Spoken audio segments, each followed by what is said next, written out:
cajado que se transformou em serpente, a mão leprosa de Moisés e a água que se transformou em sangue. Como que esses sinais apresentam e apontam a obra do Mashiach, a obra de Jesus? Nós vamos estudar isso agora. Uhul. Shalom Adonai, eu sou o Fábio e estamos aqui mais uma vez com uma palavra que Deus colocou no meu coração para transmitir para a tua vida. Eu estava lendo aqui em Êxodo, no capítulo 4, e eu me deparei com um momento em que o Eterno, ele dá alguns poderes para Moisés. Moshe, então, ele recebe a missão de anunciar a salvação, a liberdade, da escravidão do Egito para o povo de Israel. E aí eu me atentei para o momento em que o Eterno manda, ele ordena Moshe pegar o cajado que estava na mão dele e jogar no chão. E naquele momento, aquele cajado se transforma em uma serpente. E aí depois o Eterno ordena que ele coloque a mão dentro do seu casaco e depois ele tira, a mão está leprosa, depois ele coloca novamente. E quando ele tira, a mão fica sã, fica limpa novamente. E aí, em seguida, ele faz um último sinal. O Eterno fala para ele pegar a água e jogar no chão. E a água vai se tornar em sangue. E estes são os primeiros sinais, os milagres, o dom de operar em maravilhas. E bom, antes da gente se aprofundar na palavra, eu te peço, inscreva-se aqui no canal se você não é inscrito, clica aqui no gostei, porque assim o YouTube vai entregar esse vídeo para outras pessoas. E eu tenho certeza que pessoas precisam ouvir a palavra de Deus. Você é um canal, eu já falei que você tem um grande chamado, uma grande responsabilidade. E talvez fazendo isso o Senhor te recompensa, te dá uma galada. Enfim, como que esses três elementos, eles anunciam a obra do Mashiach? Primeiro ponto, eu quero ser bem direto. A palavra serpente, nahash, no hebraico, possui um valor numérico. Eu já falei sobre isso aqui em alguns vídeos, mas toda letra do alfabeto hebraico possui um número e cada palavra possui um valor numérico.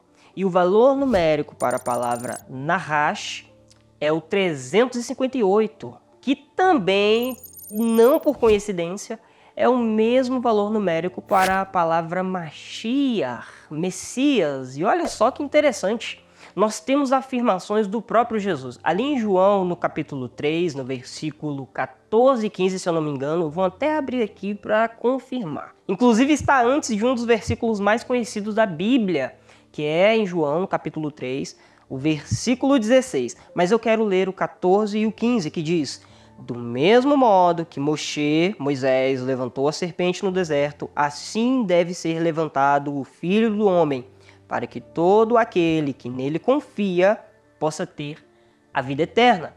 E bom, não é uma coincidência. O Eterno faz as coisas e ele planejou tudo isso. Então ele também sabia que durante a caminhada no deserto, o povo iria murmurar, iria reclamar e iriam sofrer as consequências. E de modo algum que o Eterno abandonou o seu povo. Israel é um modelo para as nações, então eles sofreram para que hoje eu e você pudéssemos aprender com eles. E assim como ele envia também a consequência do pecado do povo, ele também cria ali uma solução, que era levantar uma serpente de bronze. Quem olhasse para essa serpente seria curado. O próprio Yeshua se coloca nessa posição. Ele está alegando, assim como Moisés levantou aquela serpente para curar o povo, quem crer no Filho do Homem, que será levantado também, ele está anunciando a sua crucificação, a sua morte e posteriormente também a sua ressurreição.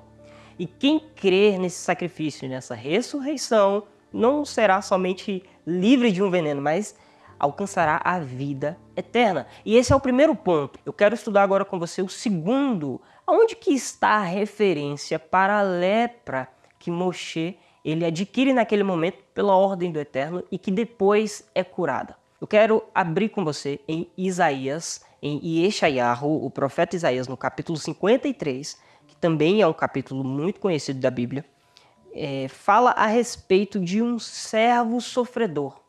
E é interessante que o capítulo 53 inicia: quem crê no nosso relato? Talvez na sua Bíblia esteja: quem deu crédito à nossa pregação? E a quem o braço de Adonai foi revelado? A quem o braço do Senhor foi revelado? Entenda que o Senhor está entregando esses poderes a Moshe para que o povo creia que ele foi enviado por Deus. E é interessante que os versículos aqui ainda de Isaías 53 continua. Eu vou ler aqui o versículo, por exemplo, o 3. O povo o desprezou e evitou. Um homem de dores, que conhece bem a enfermidade, a lepra da mão de Moshe. Olha só que o profeta teve uma revelação muito profunda. Então essa mão leprosa significa o relato. Quem creu no relato? Quem que vai crer nesses sinais que o Eterno está entregando para Moisés? E lembre-se que a ordenança é essa. Moisés, se eles não crerem no que você está falando, então opere esses sinais, essas maravilhas, e aí o povo vai crer. Assim também é com Jesus. Lembra daquele episódio em que ele aparece para os discípulos após a sua ressurreição? O povo estava ali, na verdade, os 12 apóstolos, os discípulos de Cristo, eles estavam até mesmo se dispersando, porque ele morreu e eles não entenderam e não entendiam a obra que Jesus tanto anunciou, como nós vimos ali no capítulo 3 de João. O tempo todo Jesus está anunciando a sua morte e a sua ressurreição. Eles não creram. E aí Jesus aparece para eles, quando eles estavam reunidos, e Tomé se levanta.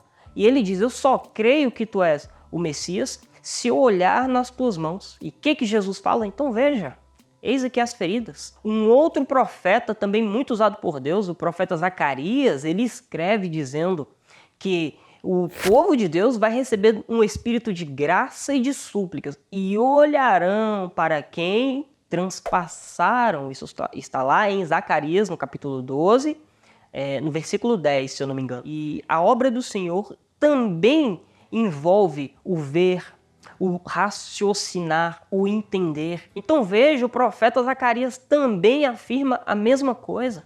Então aqui nós já temos o segundo ponto.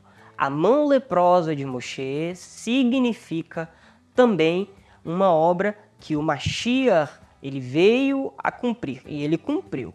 E ainda vai acontecer a profecia de Zacarias, porque o povo judeu vai olhar para quem eles transpassaram lá atrás. É claro que foi o próprio Jesus que se entregou, não foi a culpa do judeu, tá bom? Entenda isso, Jesus quis se entregar. E para a gente concluir o terceiro tópico, que fala da água, que se ele jogasse no chão, Moshe iria se transformar em sangue. E bom, a gente não precisa se aprofundar tanto. A Torá, ela segue um princípio, principalmente ali em Levítico, mas o princípio é, sem sangue não há remissão. E qual é o sangue poderoso para nos purificar? Aqui eu preciso que você tenha um nível de crença em Yeshua. Até mesmo se você não crê que ele é o Mashiach, estude a vida dele, os sinais que ele operou, baseado na própria Torá. Não fuja disso daqui. A Torá, ela é profética e ela afirma, ela traz o princípio de que sem sangue não há remissão. E nós cremos que fomos comprados pelo sangue de Yeshua. O Rabino Shaul, ele afirma, ele atesta que foi pelo sangue dele que nós fomos comprados. O muro da inimizade já não existe mais, isso está lá em Efésios no capítulo 2. E nós, gentios, fomos enxertados a Israel. Esses princípios são válidos. Nós não tomamos o lugar de Israel. Nós não somos o novo Israel. Nós somos de um Deus apenas, como os profetas disseram. Um será o meu povo e um será o seu Deus. O Eterno sempre quis, principalmente na promessa que ele deu a Abraão, todas as famílias da terra vão ser abençoadas pelo propósito de Abraão. E Yeshua cumpre esse propósito, porque a sua morte, o derramamento do seu sangue, nos purifica de todo pecado. Ele é o nosso Yom Kippur, assim como o sacerdote oferecia o sacrifício ali sobre o altar, o sangue vertia-se sobre o altar, purificava os pecados, e Yeshua fez um sacrifício, e o sangue dele nos purificou. Assim nós cremos. E ele não foge da Torá, ele cumpre a Torá. Ele trouxe a plenitude da Torá. E hoje você só está vendo esse vídeo porque um judeu lá atrás foi usado por Deus. Eu creio que ele é o Mashiach. Ele trouxe para nós todos esses conhecimentos. Então, o sangue de Jesus derramado sobre as nossas vidas é capaz de nos purificar. Então, nós temos ali a serpente, a Nahash, nós temos a lepra e o sangue derramado sobre a terra. E essa é a obra redentora do Mashiach. O sangue que nos purifica, a serpente que nos purifica, a lepra que é purificada. E todos eles apontam para Yeshua. Por isso que a Torá é a sombra do que havia de vir. E Jesus trouxe essa plenitude. Assim eu creio e eu espero que Israel, que o povo judeu o reconheça e o enxergue como Mashiach. Esse é o propósito do canal. E se você gostou desse vídeo, clica aqui em gostei, inscreva-se se você não é inscrito, compartilha para outras pessoas e comenta aqui embaixo. O que você enxerga em Jesus que o torna o seu Senhor e Salvador? Eu quero ler seu comentário com muito carinho. Eu fico por aqui. Shalom Adonai.